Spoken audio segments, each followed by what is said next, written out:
स्वागत है आप सभी का अध्यय टीवी के डेली एमसीक्यूज प्रोग्राम में। मैं केसरी पांडे नमस्कार करता हूं आपको। तो चलिए अपनी ज्ञान यात्रा को आगे बढ़ाते हैं और लेते हैं आज के एमसीक्यूज का सबसे पहला प्रश्न। हाल ही में सुर्खियों में रहा बूजी सेतु, बूजी ब्रिज है ये कहाँ मौजूद है? Your options are A Mozambique, B Ghana, C Tunisia अथवा ऑप्शन डी भारत।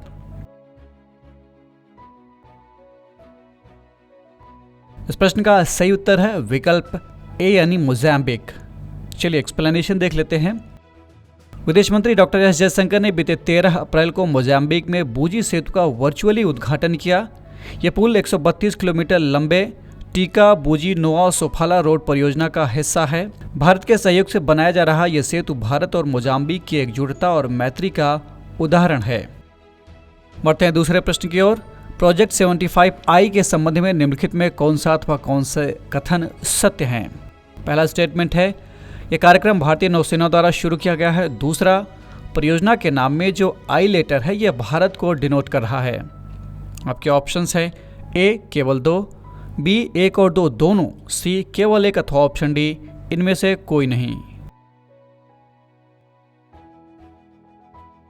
इस क्वेश्चन का सही आंसर है ऑप्शन बी यानी दोनों ही स्टेटमेंट सही हैं। चलिए व्याख्या देख लेते हैं। प्रोजेक्ट 75I विदेशी विक्रेताओं के सहयोग से 6 नई पारंपरिक पनडुब्बियों के डिजाइन और उनके निर्माण के लिए भारतीय नौसेना द्वारा शुरू किया गया एक कार्यक्रम है। परियोजना के नाम में आई इंडिया को डिनोट कर रहा है, जबकि 75 इन पनडुब्बियों की अनुमानित लंबाई जो कि मीटर में नापी जा रही है इसको दर्शा रहा है। इसी प्रोजेक्ट के तहत अभी 6 पारंपरिक पनडुब्बियों को विकसित करने के लिए जर्मनी ने अपनी HDW क्लास डॉल्फिन पनडुब्बी भारत को देने की पेशकश की है। यह पनडुब्बी वायु स्वतंत्र प्रणोदन यानी API प्रणाली पर आधारित है। समय निकालकर इस API सिस्टम को नेट पर जरूर सर्च कीजिएगा। अभी समय अभाव के कारण मैं इसको एक्सप्लेन नहीं कर पा रहा हूँ। चलिए लेते हैं तीसरा प्रश्न। गुड फ्राइडे एग्रीमेंट के संबंध में निम्नलिखित में कौन सा अथवा कौन से कथन सत्य हैं? पहला स्टेटमेंट है ये उत्तरी आयरलैंड और आयरलैंड के बीच विवाद से संबंधित है। दूसरा, इसे बेलफास्ट समझौता भी कहा जाता है। और तीसरा, हाल ही में इस समझौते पर भारत ने कड़ी आपत्ति दर्ज कराई है। आपके ऑप्शंस हैं ए केवल 2, बी केवल 1 और 3, सी केवल 1 और 2 अथवा ऑप्शन डी इनमें से कोई नहीं। इस प्रश्न का सही उत्तर है केवल पहला वाला और दूसरा वाला स्टेटमेंट सही है यानी ऑप्शन सी। तीसरा वाला गलत है। व्याख्या देख लेते हैं। उत्तरी आयरलैंड और आयरलैंड को लेकर यह विवाद था। आंदोलनकारियों का एक समूह चाहता था कि उत्तरी आयरलैंड को यूके का हिस्सा बनाया जाए यानी बना रहे, और दूसरा गुट चाहता था कि उत्तरी आयरलैंड को आयरलैंड गणराज्य में मिला दिया जाए। बस इतना ही विवाद था जो हिंसा की एक बड़ी वजह बन गई। विवाद और संघर्ष का यह दौर लगभग 30 सालों तक जारी रहा। लोग अपनी राजनीतिक रोटियां भी सेकते रहे, सामाजिक संघर्ष भी रहा। 10 अप्रैल 1998 को विवाद को समाप्त करते हुए एक ऐतिहासिक शांति समझौता किया गया जिसे गुड फ्राइडे एग्रीमेंट कहा जाता है। क्योंकि उसी दिन गुड फ्राइडे का त्यौहार था इसलिए इसको गुड फ्राइडे एग्रीमेंट कहा गया। और यह समझौता बेलफास्ट में हुआ था नदर आयरलैंड के, इसलिए इसको बेलफास्ट एग्रीमेंट भी कहते हैं। बीते 10 अप्रैल को इस समझौते को 25 वर्ष पूरे हो गए, इसलिए इस प्रश्न को मैंने शामिल कर लिया। चलिए देखते हैं चौथा प्रश्न। संयुक्त राष्ट्र लोकतंत्र कोष यानी UNDEF के संबंध में निम्नलिखित में कौन सा स्टेटमेंट सही है? कौन सा अथवा कौन से? पहला, UNDEF की स्थापना वर्ष 2022 में संयुक्त राष्ट्र जनरल ट्रस्ट फंड के रूप में की गई थी। दूसरा, इसका उद्देश्य दुनिया भर में लोकतांत्रिकरण के यानी डेमोक्रेटाइजेशन के प्रयासों का समर्थन करना था, इसको सपोर्ट करना है। आपके ऑप्शंस है ए केवल 2, बी 1 और 2 दोनों, सी केवल 1 अथवा option D none of these इनमें से कोई नहीं।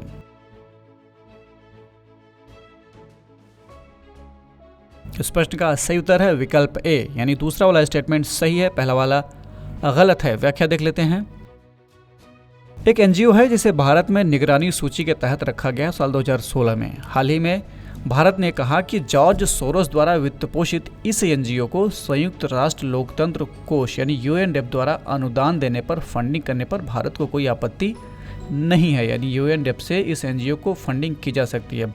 भारत में भले ही ये निगरानी सूची में रखा गया है लेकिन इसकी फंडिंग पर भारत को कोई आपत्ति नहीं है।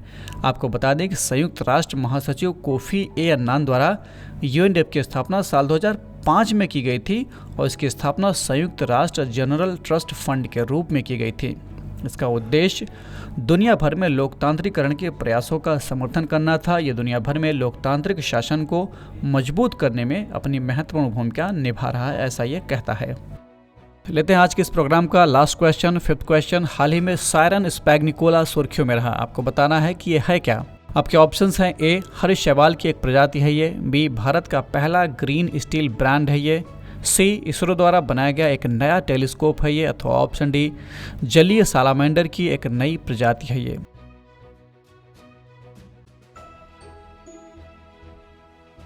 इस प्रश्न का सही उत्तर है विकल्प डी, जलीय सैलामेंडर की एक प्रजाति है। सैलामेंडर एक कीड़ा होता है जो सीपेज एरिया में पाया जाता है, खासकर ये अमेरिका वाले इलाके में ज़्यादा पाया जाता है। चलिए व्याख्या देख लेते हैं।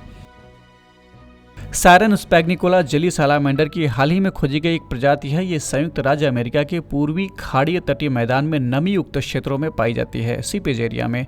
ये सायरनिडे परिवार से संबंधित है और सायरन जीनस में सबसे छोटी ज्ञात प्रजाति है। इसकी कुल लंबाई लगभग 20 सेंटीमीटर होती है।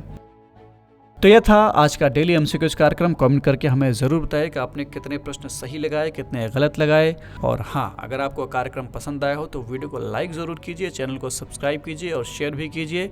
बेल आइकन भी प्रेस कीजिए ताकि आपको हमारे आने वाले सारे प्रोग्राम्स का नोटिफिकेशन मिलता रहे।